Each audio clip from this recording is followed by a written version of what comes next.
This week, it's part 2 of my recent conversation with Eric Sammer, and we go back a little bit in time and talk about how we got to where we are in terms of modern stream processing, what was going on in the days immediately before Hadoop, how did Hadoop really set the stage for stream processing and really immediately give way to it, and what's happened since. Always a delightful time.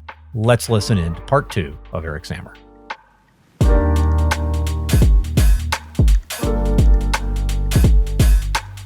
Okay, I got you here. So you're a guy I could ask some history questions about, history questions of. And I there's just a few points where maybe it was just me in the last 20 minutes of conversation. I was thinking these things, but I would love to hear from you on. Well, we talked about like ad tech, and I actually don't know if you have any background there, but early, before there was Kafka, before there was Flink, and you had to build some custom key value store and like whatever it is you were doing to do real time type things.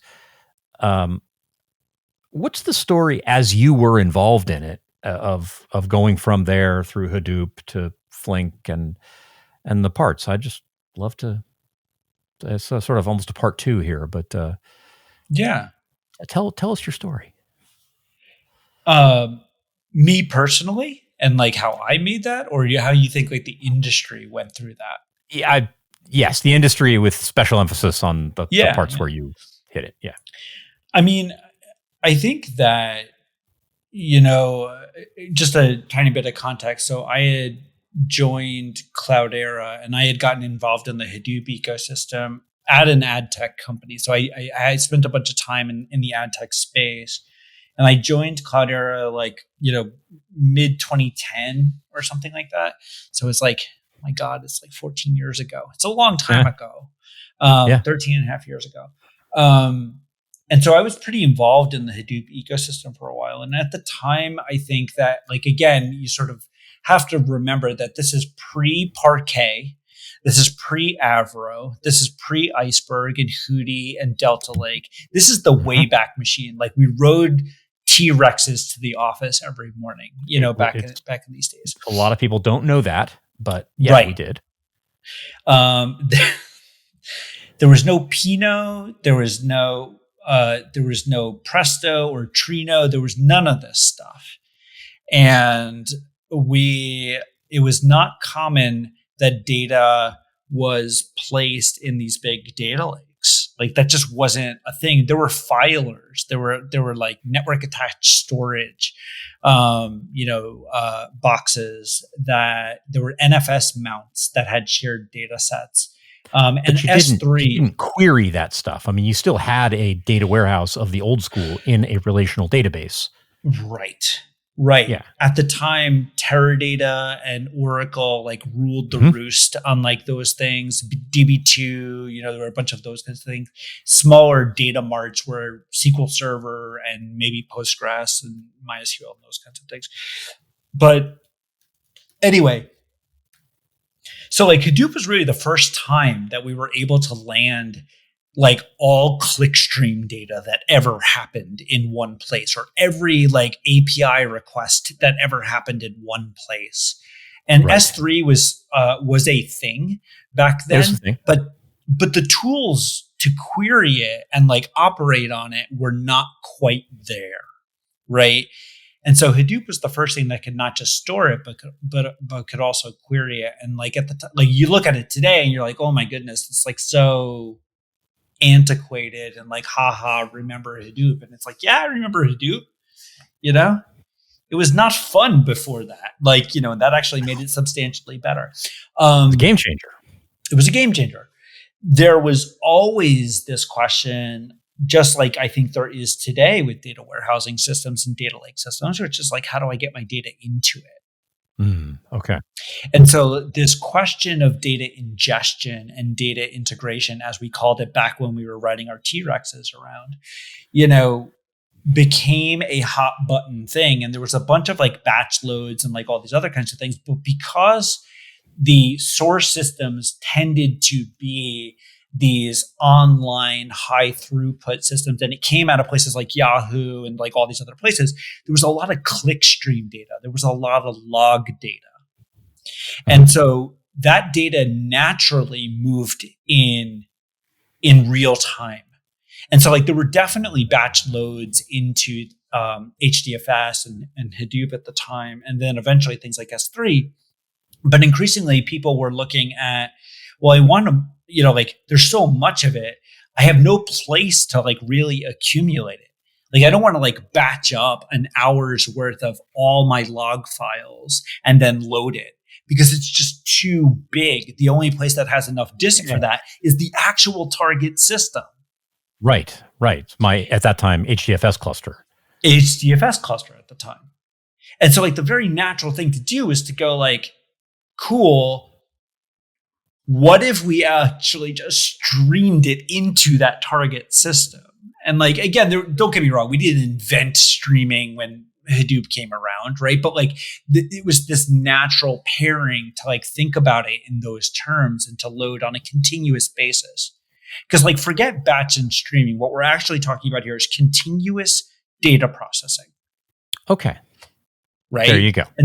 And so it made sense to think about it in those terms. And at the time, Facebook had developed Scribe, which was basically their streaming ingest system. Okay. And then I'm remembering that term now. I'd forgotten it, but right.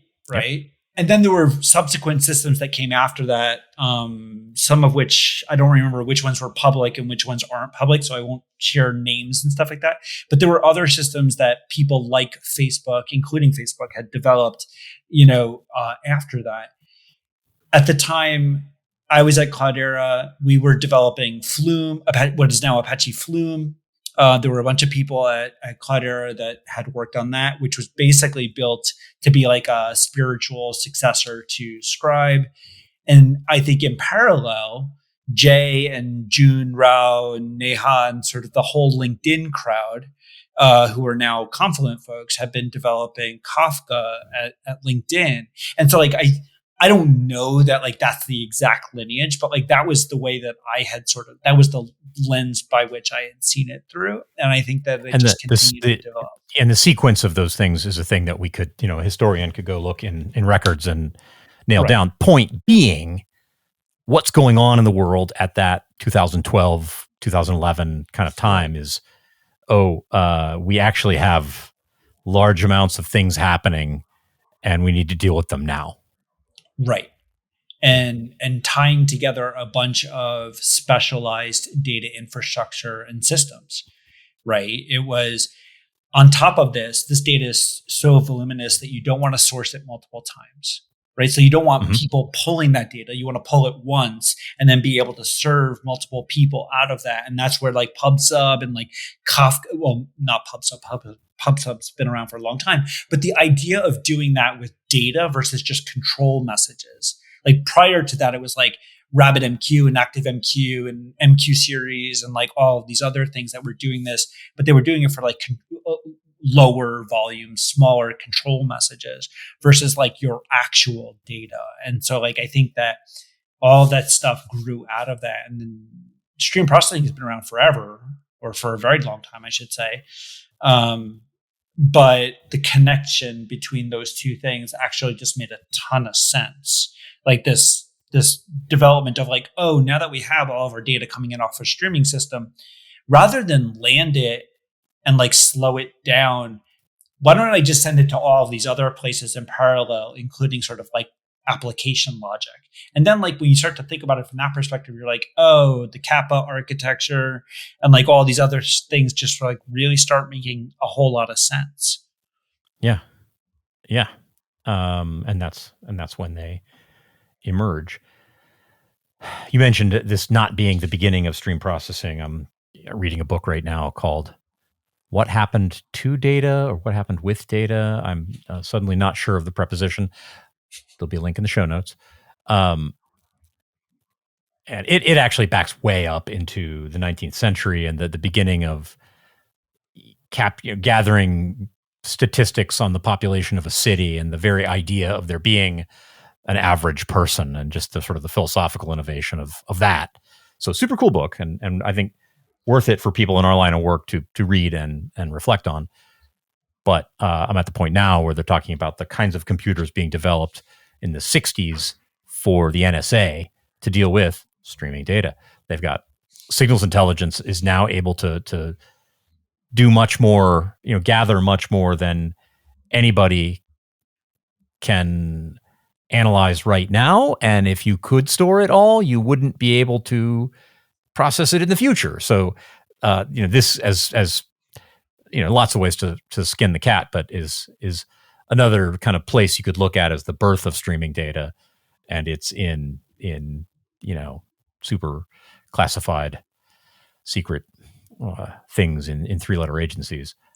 What you're talking about kind of is the birth of, and it's funny. Anytime I tweet something like this, you'll get a actually person wanting to say, well, that was happening 10 years before. Yeah, of course it was. It's wonderful. But this again is now tools becoming available that people who aren't who aren't an infrastructure developer can now understand the tools and use them. And they've got some kind of sane surface area on top of them that a developer who's trying to solve a problem in their narrow vertical use case of something that's useful to their customers and users and the business, they can now get their hands on that tool and solve a streaming problem and not be the NSA and not be Yahoo 2005 or 2007 or whatever. Right. So I'm fine calling it the birth of streaming data with that lengthy 2-minute qualification. I actually think it's really interesting to see where these things come from, and sort of tracks similarly like the advent of like the modern cloud platforms and all these other kinds of things. There are a lot of systems that people have access to these days, real-time data and otherwise, that have been like commoditized down to like a couple of dollars per day or something like that. And I think that that's just like, I hate to be a nerd about it, but like, that's actually pretty cool. It's pretty really exciting. is. It really is that somebody can offer that profitably. Right. To do that incredibly difficult, sophisticated, useful thing that took the smartest people available working on the problem to build the first version of it. And in the margins, it's worth $2 a day. I kind of love that. Sort of the difference between, in the past, I've been a gardener. I've had a vegetable garden, and I've always said that's absolutely the least efficient way to get food that's possible. It's gardening itself is a consumption good. You enjoy the process of turning soil and water and sunlight into things that you can eat. You like watching it. It looks good on Instagram. It's whatever utility you get out of that. It's not that you're getting food, because you can go to the grocery store and you could buy a perfect pepper for 75 cents. It's above my pay grade, I'll tell you that. Like farming, gardening, all the way down. Yeah, there you go. And that's a little bit of what we're talking about, the process of going from building your own and seeing that up close and personal, and just how hard that is to,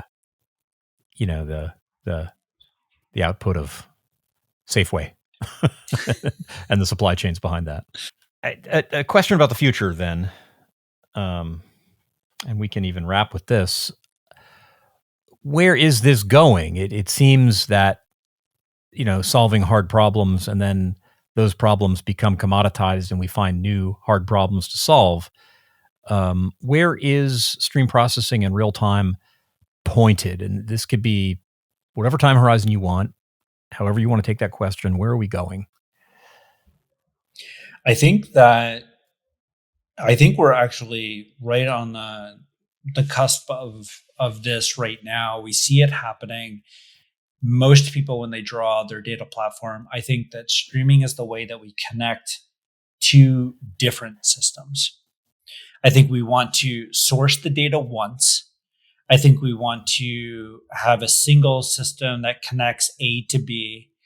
And we optionally want to process data in between those 2 points. And I think that stream processing, its sweet spot is really in connecting different systems. So like once the data lands inside of something like the data warehouse, be it Snowflake or ClickHouse or whatever you're choosing for that kind of use case, it is totally possible that people will further refine that data, but those refinements stay inside of that ecosystem. They stay within Snowflake. They stay within, whatever the data warehousing system is. So terminal location. Yeah. Terminal location, right? That's a good word for it. That's a good phrase for it. Yeah. So, but I think that the way in which it gets, like, I'm going to use an analogy that people are going to make fun of me for, but like, I think stream processing is the interstate highway. And I think that batch processing within a single ecosystem are like the local roads. Like they are sufficient to get you, these like the last mile, right, to your final destination. But if you really need to move sort of long distances, high volume, you have this, like, in the networking world, we would say like it's the core switch, right? It's the core router. Mm-hmm. It's the center. And then you have all of these like smaller trees that hang off of that. In the highway analogy, right? Like you have these major interstates that then feed into those local roads. And so I tend to think that stream processing, and I think, maybe as a method of, moving data between those two systems, connecting them, and optionally performing any impedance matching that needs to happen there.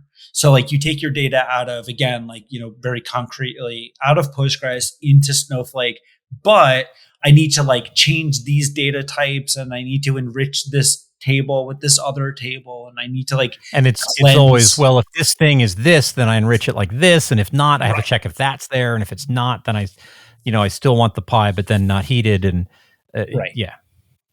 And so I think that modern stream processing, coupled with event streaming systems like Kafka and Kinesis and Red Panda and sort of like, GCP PubSub and all these other, options that people have these days, are the backbone of connecting these systems, performing optional transformation that deal with not just operational to analytical data plane connectivity, but also like operational systems to other operational systems. I wanted to do change data capture out of Postgres, and I want to keep my full text search in Elasticsearch up to date. Or I want to keep Pinot up to date so that customer facing analytics, report the right result. Or I want to keep a Redis cache up to date. I think that stream processing is the way that we do that. And I think that people have a little bit of horse blinders on just like the data warehousing portion when we talk about data engineering. But I think when you look at the whole stack, stream processing is going to become the way in which we do this, because it supports the online and the offline applications. It supports SQL and code. It supports change data capture style streams and append only streams. It supports multiple languages. And it is vendor agnostic, right? Like Flink and Kafka don't care about cloud provider. They don't care about database vendor. They don't care about all these other kinds of things. And coupled with PubSub, with like a Kafka or Red Panda or a Kinesis, you also have the cost efficiency of being able to feed multiple systems. And so I think when people are coming to the conclusion that stream processing is the thing, is the network in between all of these various pieces of technology, including custom business logic in certain cases, custom processing logic in certain cases, where that makes sense. And I don't think that it's about ideological things like ETL versus ELT and like real time versus batch. I think it's just pragmatic. I think it connects the world, together. Sorry, that's pithy and stupid, but like, I think it's the real deal. I really do. And I think it's here. I think it's finally here. My guest today has been Eric Sammer. Eric, thanks for being a part of the Real Time Analytics podcast. Tim, it's always a pleasure. Anytime. And there you have it. If you feel compelled to help us spread the word and grow the real-time analytics community, you can give us a rating on Spotify or Apple Podcasts or wherever fine podcasts are sold. If you're watching us on YouTube, hey, subscribe and, of course, hit that notification bell. And you can always share your favorite episodes on LinkedIn or Twitter or wherever it is you do social media. Thanks, and I look forward to talking to you in the next episode.